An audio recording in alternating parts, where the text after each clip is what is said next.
Bom dia, bom dia, bom dia.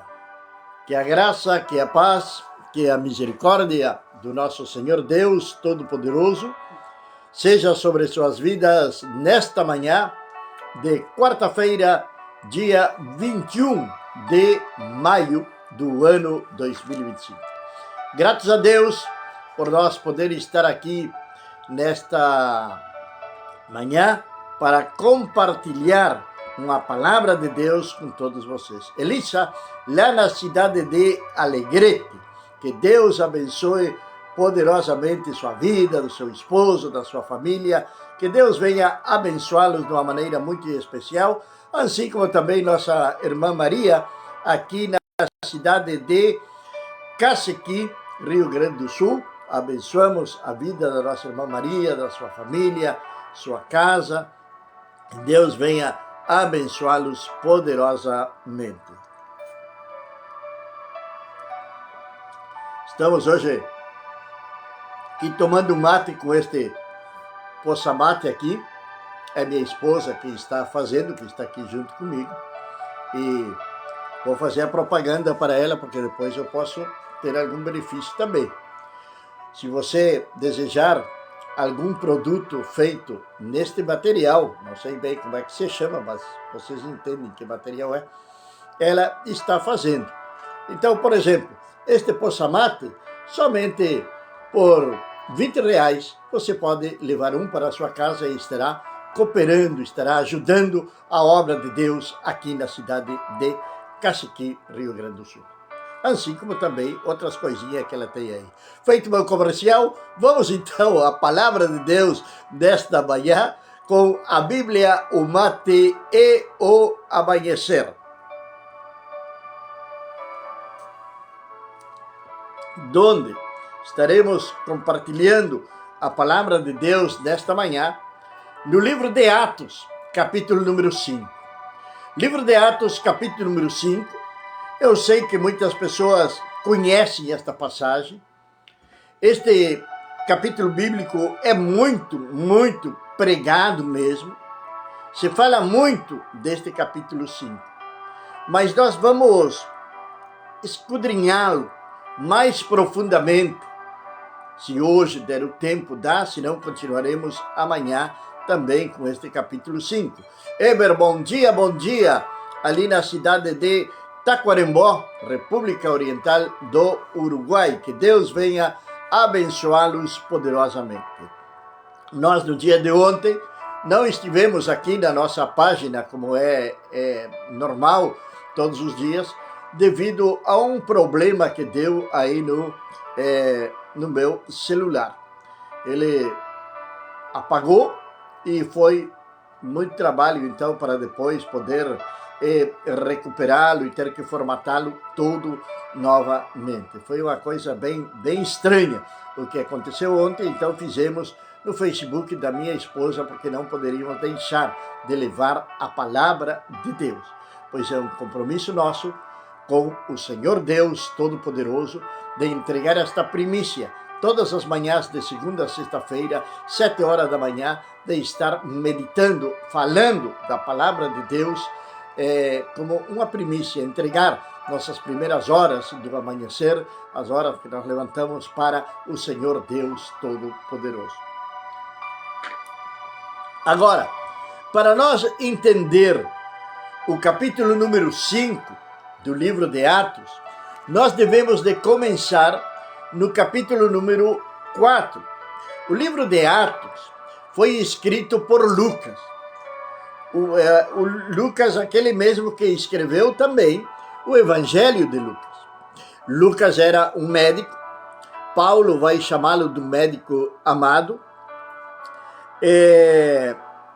Foi escrito aproximadamente no ano 64 depois de Cristo, este livro dos Atos dos Apóstolos. A história da igreja primitiva, o começo da igreja primitiva, ali foi escrito por Lucas aproximadamente no ano 64 depois de Cristo. E ele vai abarcar 30 anos aproximadamente. 30 anos do início da igreja do nosso Senhor e Salvador Jesus Cristo. E ali, quando a igreja surge, nós vamos encontrar a expressão no livro de Atos de que eles todos permaneciam unidos, na mesma fé, na comunhão e no partir do pão, também na oração. Quando falamos de comunhão, falamos de oração, de palavra, tudo isto. Eles estavam unidos no mesmo propósito. Não sei se você sabia, mas a palavra unidos, quando nós estamos unidos num mesmo propósito. É um propósito que nos movimenta, é um propósito que nos dá o impulso, ou que nos faz avançar para poder conquistar algo. Por isso é que nós devemos de estar unidos para proclamar o reino de Deus, tanto nesta cidade, como em Alegrete, como em Taquarembó, como em todo o Brasil, como em todo o Rio Grande, como em toda a América Latina, de nós levar a palavra do Senhor. Ter uma unidade, todos caminhar debaixo do mesmo propósito. Às vezes nós encontramos que devemos de estar mais juntos, mas estar juntos significa que cada um de nós está pensando no seu próprio bem-estar. Quando estamos juntos, cada um de nós busca ou procura o seu próprio bem-estar. Agora, quando estamos unidos, nós estamos detrás de um só propósito, que é proclamar o reino de Deus e a sua justiça nesta terra. Então a igreja estava nesse propósito. Mas também a palavra de Deus vai dizer que eles passaram a viver em uma comunidade. E ali então, como eles estavam juntos, eles unidos, eles participavam do pão, participavam das orações, da comunhão, estavam ali no mesmo sentir de levar a palavra de Deus. Além também, logicamente, de serem perseguidos pelos judeus, pelos romanos, enfim, muitas pessoas perseguiam ao povo de Deus no início da era cristã, assim como também perseguem nos dias de hoje. E no capítulo número 4, no verso número 36 e 37, nós vamos ler o seguinte: naquele tempo, José, que os apóstolos chamavam Barnabé, que interpretado é filho de consolação, um levita da região de Chipre, possuía um campo e o vendeu e trouxe o dinheiro e o pôs aos pés dos apóstolos. Isto era algo comum que acontecia no início da Igreja de Cristo. De Barnabé, depois vamos ver falar muito sobre ele no livro dos Atos dos Apóstolos. Agora, fez Barnabé, vendeu seu campo, trouxe o dinheiro por aquilo que ele tinha vendido e colocou nos pés dos apóstolos. Porém, ali, no meio dessa congregação, no meio desse aglomerado de pessoas da igreja do nosso Senhor Jesus Cristo, ali tinha um casal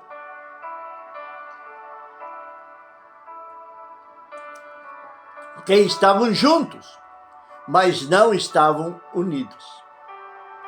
Eles estavam ali porque alguma coisa eles estariam obtendo através da igreja do Senhor Jesus.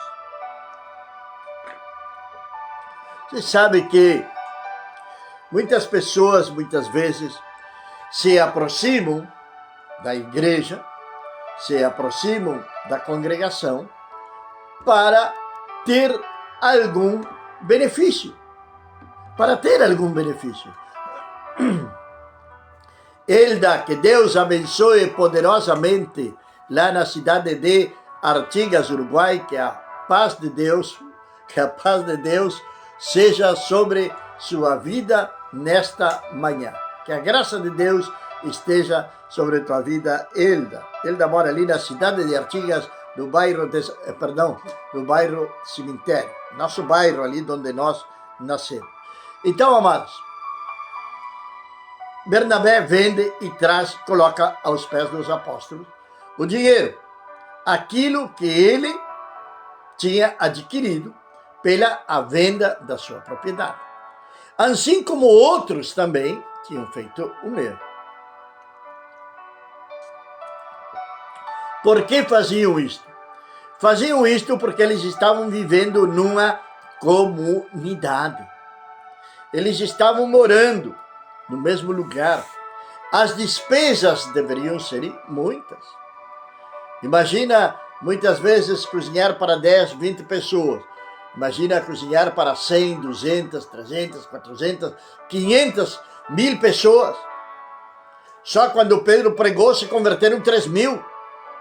Então vamos soltar a nossa imaginação e imaginar-nos como seria aquela comunidade cristã. Ou poderiam existir várias também ali em Jerusalém, por outros lados, onde as pessoas se uniam e moravam juntas. Agora, eles vendiam suas propriedades, eles vendiam suas coisas e traziam tudo e colocavam aos pés dos apóstolos, e os apóstolos eram quem administravam todo aquele dinheiro, com temor e tremor, com muita sensatez. E ali, logicamente, que teria pessoas que se aproveitariam daquele movimento, na história da humanidade pelo qual eles estavam passando. Então viviam também ali junto com a igreja. Mas muitas vezes tem esse tipo de pessoas que se aproximam até a casa de Deus, mas elas não têm comunhão com Cristo. Elas não têm comunhão com o Senhor. Elas estão ali por um interesse particular. Então, estão juntos, mas não estão unidos. Que essa é a grande diferença. Não estão unidos ao corpo de Cristo, que é a sua igreja. E o corpo de Cristo, a igreja de Cristo sobre a face da terra, o propósito é proclamar o reino dos céus. É proclamar o evangelho de Cristo a tempo e fora de tempo. Esse é o propósito principal da igreja do Senhor. Então, aqueles que formam parte da igreja de Cristo, eles estão unidos nesse propósito.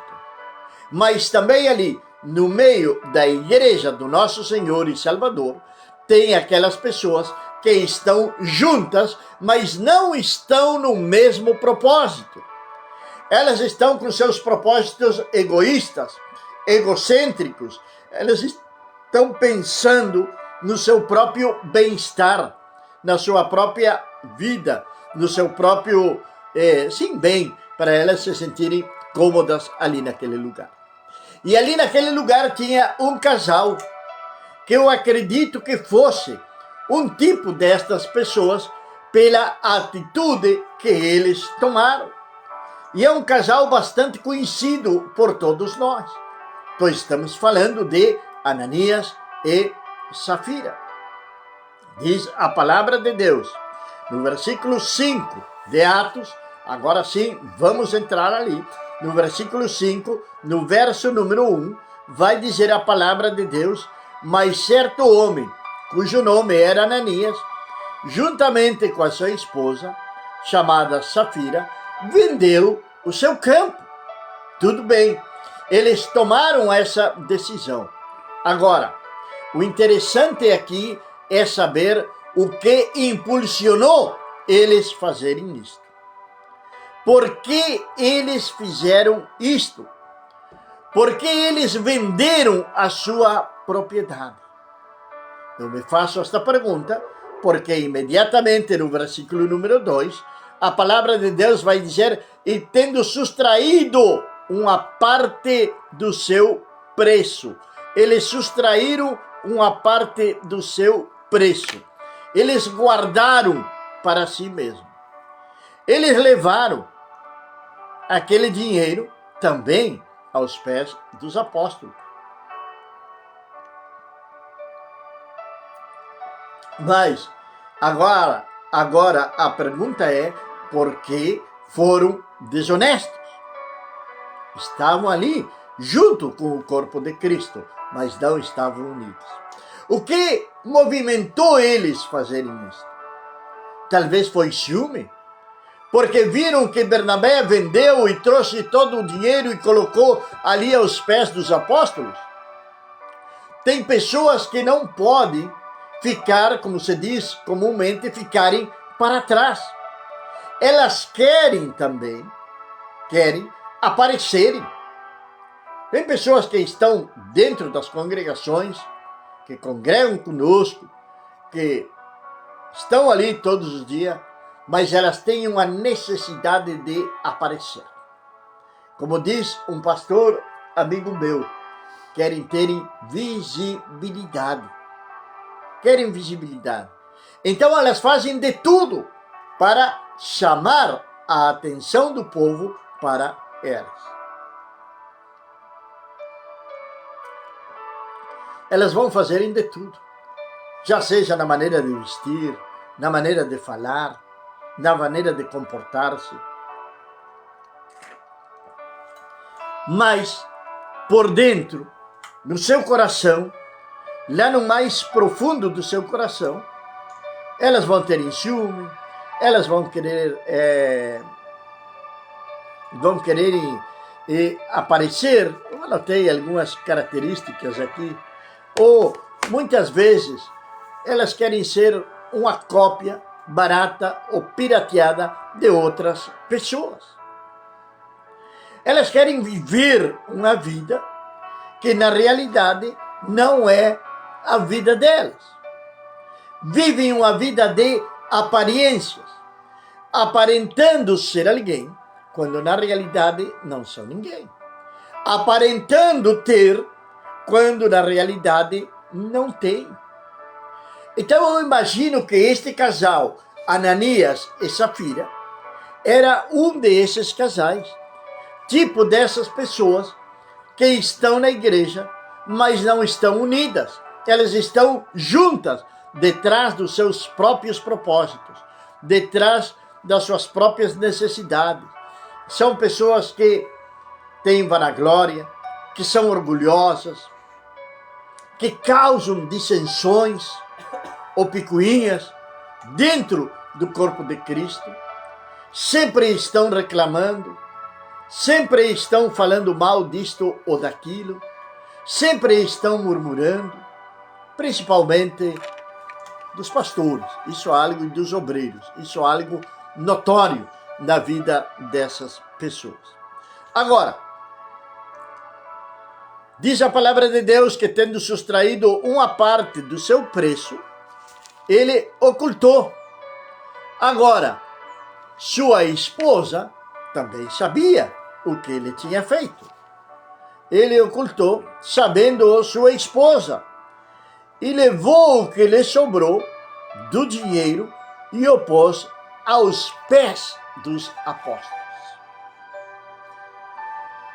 Se nós começamos a ler a palavra de Deus, nós vamos ver desde o começo como muitos têm confundido o que é levar uma oferta ao Senhor e querer aparecer diante dos olhos dos homens.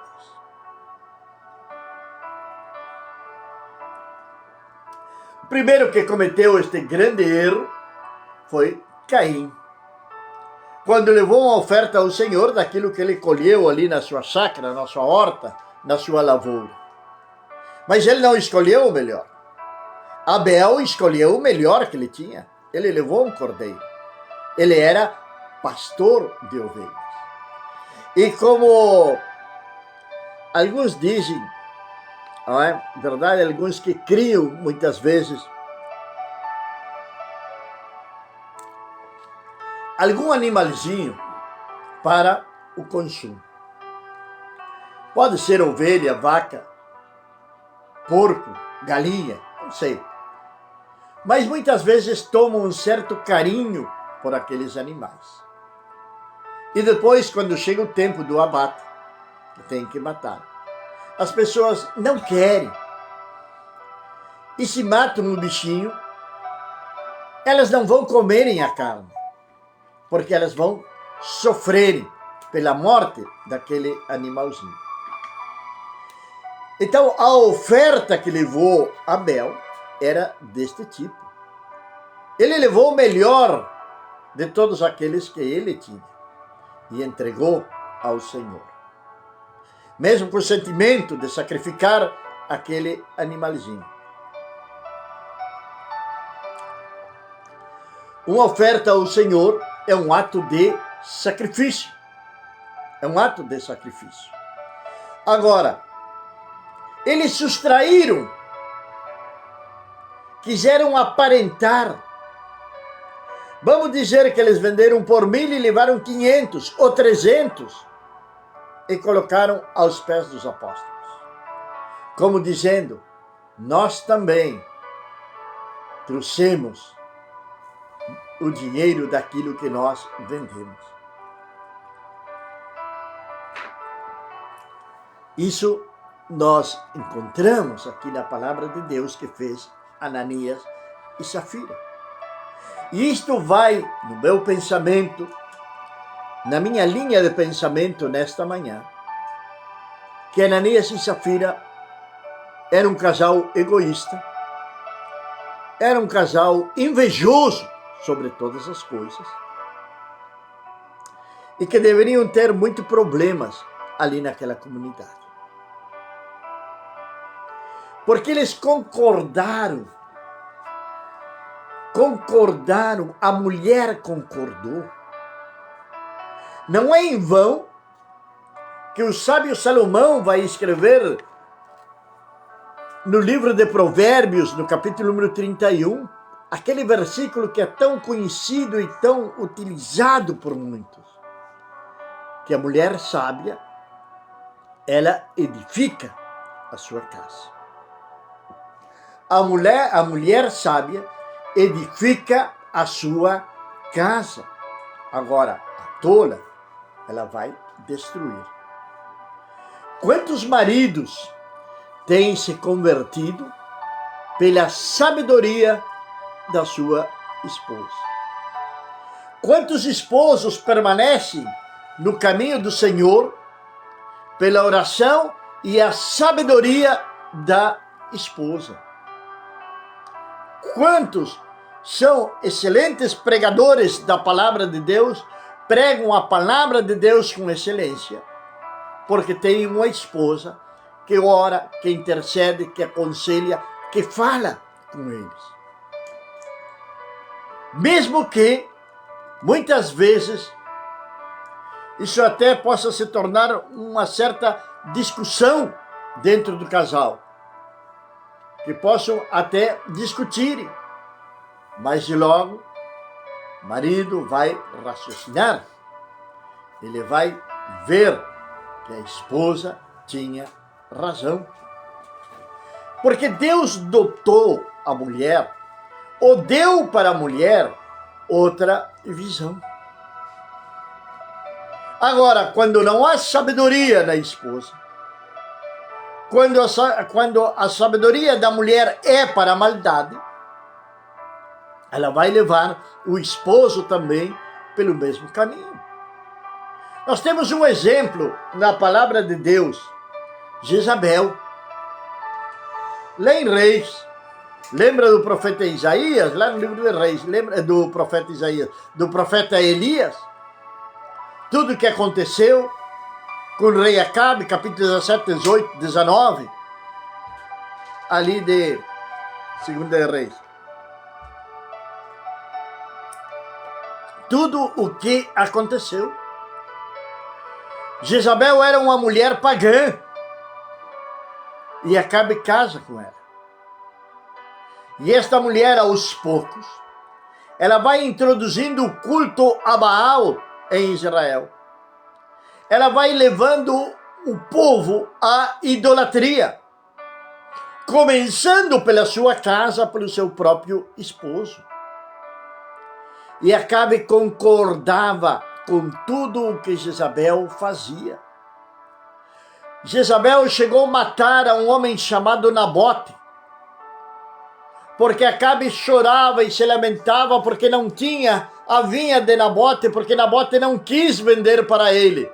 Jezabel foi e mandou, armou, fez uma armadilha, um enredo, e aquele homem morreu apedrejado por blasfêmia. É coisas incríveis que acontecem. E a blasfema, a idólatra, a bruxa ficou viva. Mas mataram a Nabote, para que Acabe viesse ficar com a vinha do próprio Nabote. Mulheres manipuladoras, que sabem como manipular. Eu acredito que Safira seria um destes tipos de mulheres, porque ela vai entrar num acordo com seu esposo. E tem outras também, que são submissas demais aos seus esposos.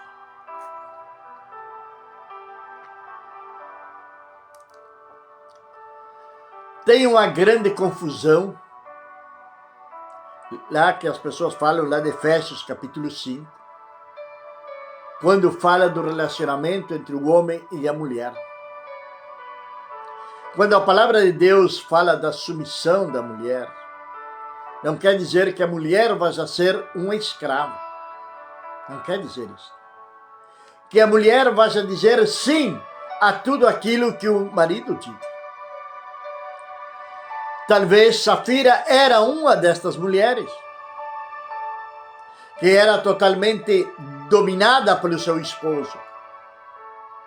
Daquele tipo de homem que olha para sua esposa e diz, cala a boca, como se ela fosse uma criança, e ela fica quieta, não reage. Esse não é o projeto de Deus para o casal. Não é o projeto de Deus para o casal. Assim como a mulher dominante também tem homens dominantes.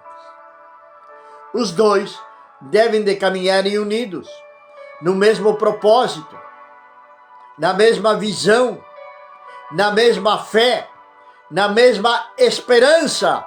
Mari, bom dia, ali na cidade de Taquarembó, Uruguai. Que Deus venha abençoá-la poderosamente nesta manhã.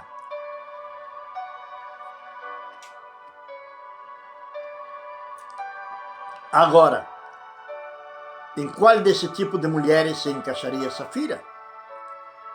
Em qual desse tipo de esposo se encaixaria Ananias? O certo é que eles venderam a sua propriedade. Sustraíram o valor da propriedade e trouxeram e colocaram aos pés dos apóstolos.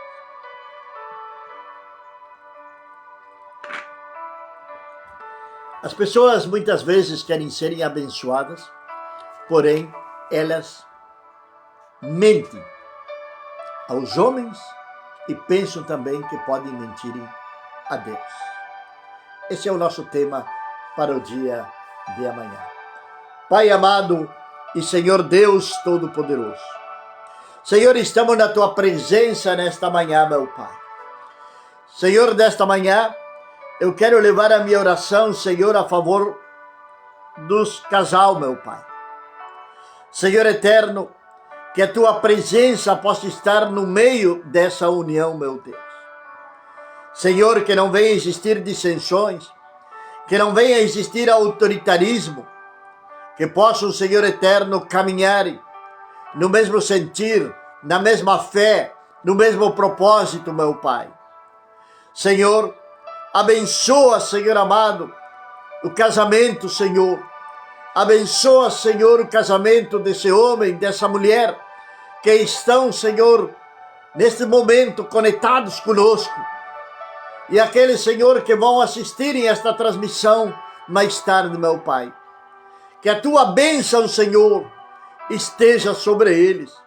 Que tua bênção, Senhor, seja sobre esse casamento, meu Pai. Senhor, venha arrancar, Senhor Deus, toda sorte de intrigas, toda sorte de ciúmes, venha ser arrancada, erradicadas desse casal, meu Pai. Senhor, que venhas tu abençoar poderosamente a vida de cada um, em nome de Jesus. Amém. Amém, meus amados e queridos irmãos. No dia de amanhã, se Deus assim nos permitir, estaremos novamente aqui com a Bíblia, o mate e o amanhecer. Já estamos convidando, aqui de Cacequi, sexta-feira, 18h30, aqui na Igreja Luz para os Povos Cacequi. Que Deus abençoe poderosamente suas vidas. Que a graça, que a paz, que a misericórdia do nosso Senhor Deus Todo-Poderoso seja sobre sua casa, sobre sua vida, sobre sua família, desde agora e para sempre. Amém.